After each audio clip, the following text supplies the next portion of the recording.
Yes, Sami via yan hope matsewa, but you can call me JD. Nikki Vinci and Hopi Matsuwa, but you can call me Didi. And welcome to the Indigenous 21 podcast, where we tell modern Native narratives. In the 21st century. And we've been on a bit of a hiatus recently. So, Yeah. What did we do earlier? Go ahead and let them know what sparked and what made us like, oh, we should record, or we want. It really was just a conversation between the two of us, you and me talking. Looked you in the eye, and I'm like, I want to start recording. So today is, on the day that we're recording, is International World Water Day. We've been in these grassroots community organizations in our location, which is Tucson, Arizona. Environmental awareness, social justice awareness, indigenous community awareness, advocacy right issues. events. Yeah, advocacy rights, exactly. So today, the festivity for the World Water Day held at the Flowers and Bullets complex, that was so much fun. It was just really nice. It's been a while since I've attended something like that. I know you've been still in the circle,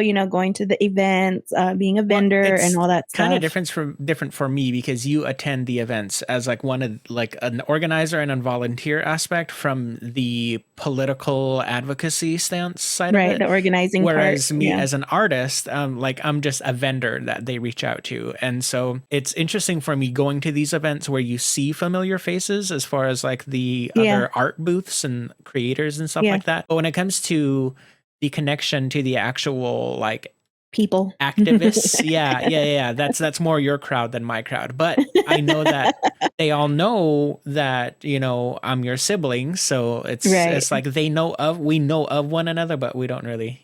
And it was cool seeing you meet up with a lot of your old connections, and everybody coming up to you more so than me. Like everybody knows me and my work. I'm like, oh, I bought your work previously, or somebody gifted me some of your pieces.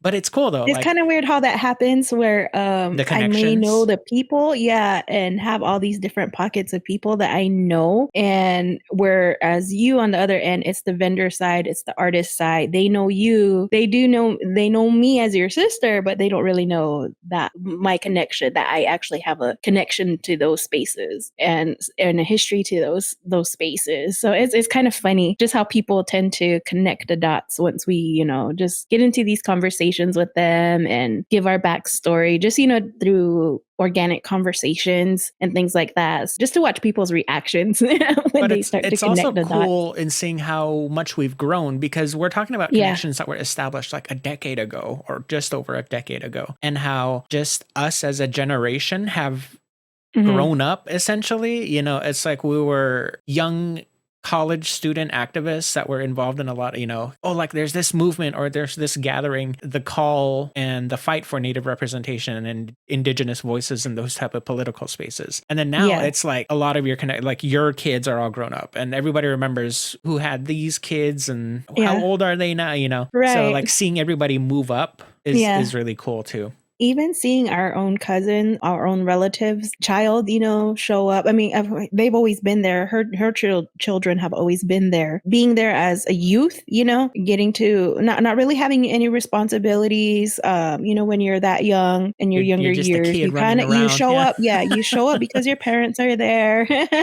You run around. You make friends with everybody. Of course, you see what's going on, but the comprehension of what's being done, and the work and the symbolization and all that representation, the movement, what they all mean, it kind of really doesn't matter to a child. But when you keep bringing them back and growing them in those spaces and, just exposing them to those kind of people, those kind of communities, when you see them grow up and they actually mature and now they start being the ones to take on more responsibility, it's just really involved. neat. Wanting more responsibility and wanting to take on the helm of what their parents have been doing, the work that they've been doing, whether if they're one of the vendors, one of the artists that are there, one of the organizers that are putting the events together, or if they are maybe spiritual healers, spiritual leaders, maybe our elders that know different songs, different prayer openings. It has been really great to see them want to pick that up too and learn those things so that they can carry those those teachings forward. So it's just really neat to see the new generation come up, us being the parents and the ones that we looked up to as parents. Now they're like the grandparents. And then the grandparents that we knew, the elders that we knew, they're stepping back. So everybody just basically moves up in our generational responsibilities. So speaking really to neat. The generational aspect of it, is a lot of these movements historically, you know, were the gatherings were always word of mouth. That was always those in-person connections. Yeah. Number one thing with us millennials is how we have taken that to the digital platform spaces. And that is how word has reached even people you don't know in person. And it's just, oh, I saw this post, or there was this, you know, post or flyer that someone made on their Instagram account. And just because of mutual connections, which wants to lead me into a segue into letting our audience know that I have just recently made the decision to leave my own social media platforms. But speaking as that on multiple levels, the connections, not only for, you know, these events, but also in the marketing aspect as a native creator. I know that was a decision that really hard for me to do because it was the way for my online market, you know, selling opportunities, my Etsy shop, and knowing the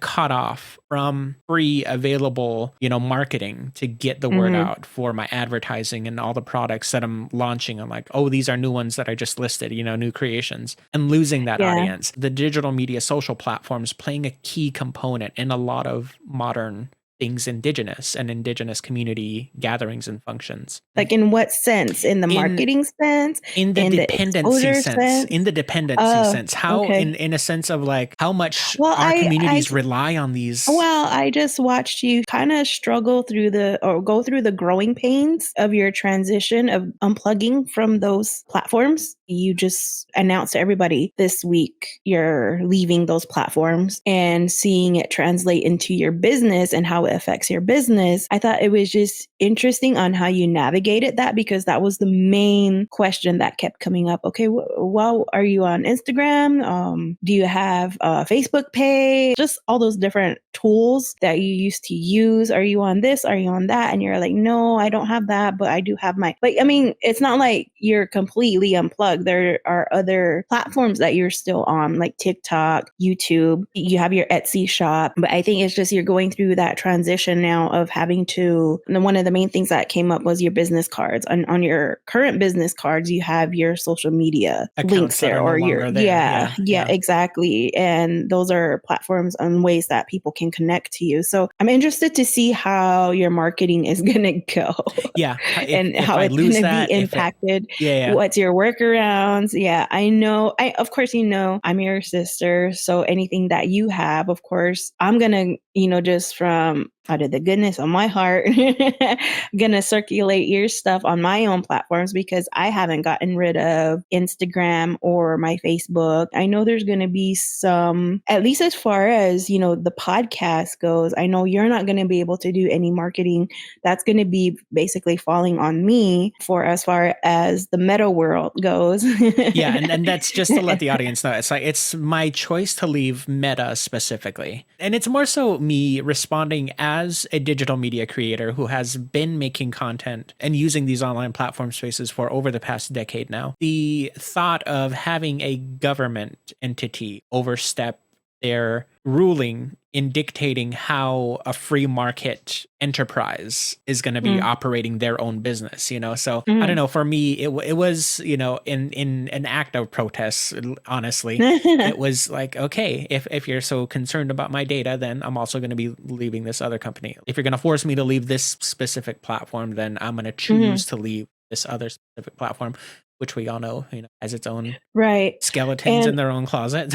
Exactly. I think right now, of course, everybody as far as I know, all the people I know use those platforms, indigenous spaces. That's how we get the word out about different events, things that we're trying to sell, you know, because a lot of indigenous people, you know, employment rates, especially in rural areas, you know, employment rates monumentous. And so the way that Indigenous people tend to support themselves is through small businesses, their arts, their crafts, their maybe services that they do, food industries that they get into, food services that they get into, and just different people are finding different ways to support themselves. I don't know, just everybody's choice on what they choose to have their platforms on. You mentioned the aspect of choice, but Mhm. I would argue that in a sense of when it comes to like we have family members who use Facebook for Mhm. advertising purposes. And I would argue that there kind of essentially is no choice when you know that that is the only option for you to actually, have Mhm. that market-based connection to be able to communicate Mhm. with, people across the res or even intertribal relationships across the state even. There's specific Facebook Right. groups and pages that, artists will post to. We have, and as a good example is the, Hopi online yard sale, the Hopi yard sale Facebook Right. page, where it's both a collaboration of people on the reservation and people who are also urban, but it's the one communal Yeah. spot that we can all meet, or that I used to be able to And stay have connected. access, yeah, and stay connected. And that's one thing, just hearing you talk about these other options that I have and Mhm. to be able to do e-commerce, that's not, I Yeah. know, an available option for someone who is res Right. bound. So it's like, is there really a choice though? And should we be cautious about the aspect of this one particular platform having that much control over whether or not you were able to succeed or not succeed as a small business on a reservation? Is there a workaround on that? I mean, like we said, right now you're trying to put it to the test, Mhm. right?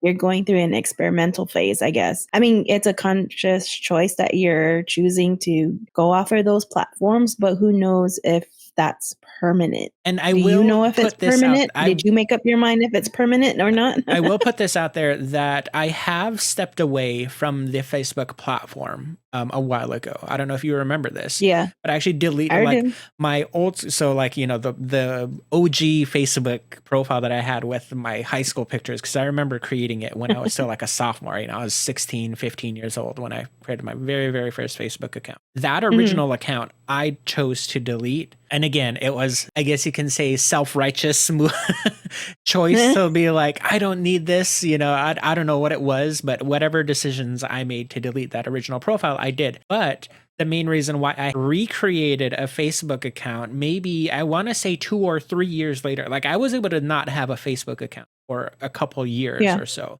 And the Mhm. only reason that brought me back to interacting with people on Facebook again was because of the launch of my online store.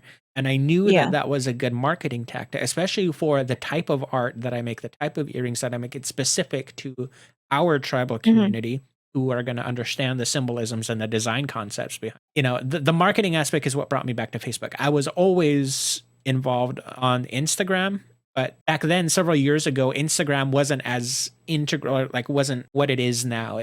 There's Right. far more tools available on Yeah. Instagram that weren't there a while ago. Right. I Um, remember when right, I mean, today Facebook and Instagram are interchangeable, they're basically the same Yeah, it platform. was it was Facebook that ended up buying out Instagram, and that's when those Mhm. changes happened, and there was that merger concept with, and then the formation of Meta, because Meta wasn't around Mhm. back then. So it's really interesting seeing at how, again, we're beholden to this one company that is able to control so much of, the connectivity between people who are choosing to use their platform to interact with other people. And so Mhm. it's like what you said, it's essentially an experiment on my part to see how much can I find a success without the Mhm. assistance of this, particular company. So you won't say it's a definitive choice to stay off. You're just wanting to see how far you can make it without it. There's definitely a sense of ethics in why I made the Right. choice to leave, No, and yeah, aside from that though, but everything goes through a phase.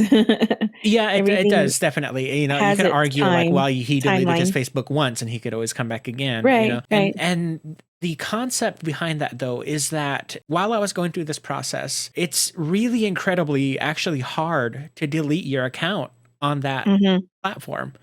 Yeah. Obviously the way they make money is you posting your information, and that's what they're sell to advertisers who it's really difficult to find the process of going about how to even find where you can opt out of deleting your account. But even then, Yeah, I've there's done also that the too a option of couple of either times. deleting or what they call deactivating, meaning Right. that your information is still up there, your, whatever you did, your history, your search history, all of that, Mm-hmm. that Mm-hmm. history and that profile information is still going to be there.